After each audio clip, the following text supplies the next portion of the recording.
Yeah, please make sure you subscribe and welcome back to my YouTube channel. So we all know Gogo Maweni was arrested, right? So because we're not aware she's gonna come back, even though we knew maybe she might come back. So unawo uma Gogo Maweni okubulala awakaza avukwe enkantolo. Omunye komuntu wakhuluma ke kakhulu ngoMaweni kwi podcast uyena Tall Esmolo oyicomedian aphinde abe isangoma.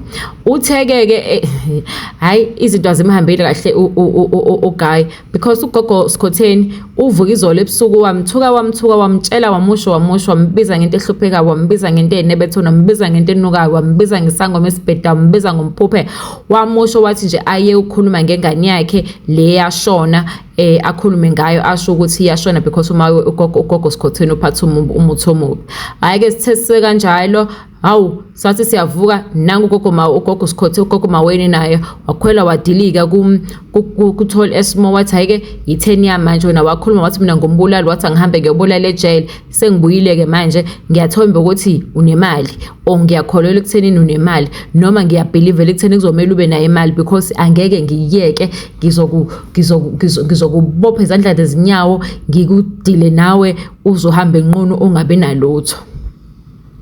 So now it means Maweni believes that she is innocent in terms of the other cases la wokuthiwa wabulala khona abantu aba5, because if that's the case bengehambe uthreatenisha umongezi Tall Esmo ayothi kena ufuna ukumbopha izandla nezinyawo and ngayo yonke into anayo ngokuthi wa defamate i-character yakhe. So wazelenze ukuthi abantu champela bayaboshwa nabo musa bangaphandle bangaphakathi emajele because of the bathi defamation of character, where you speak obhalo ngomuntu izinto ongekho show ngazo onotha abaloyi baphuma khona ejele, you know, beboshela khona lokuthi umuntu uvela akhulume nje ngomuntu noma isinome kanjani ku social media. Jackie Mofatse businesswoman kanye nendoda yakhe ubasetsana bahamba bambopha wenzela i-house arrest.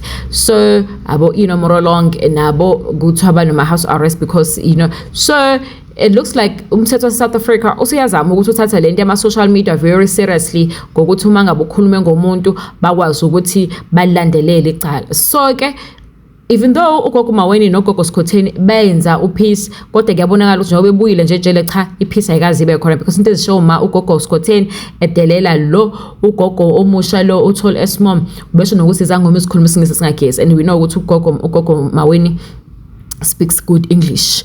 So at the stand it's not even raining for Tall Esmo, but it's pouring at this particular stage because Gogo Maweni is ready to strip him off and strip him whatever that is left that he has or he have at the end of the day. So we don't know yeke kusho ukuthi sazombona kuMaweni ebuyela ecaleni lakhe ecaleni eyothetha leli. However, we also aware that ukuthi icala lakhe ke leli ungaphandle kwebail aliphelile and she's back in court this month. And the meantime usebuyelile esigodleni, so uyanibiza nonke ukuthi nina nje nifuna nje ukuzohlola nifuna nje yabo into zenu zihambe kahle usemsebenzini akukho okuhlukile usashaya nje usho njalo uthi nje usalapha and usazenza izimanga nemgelingwane.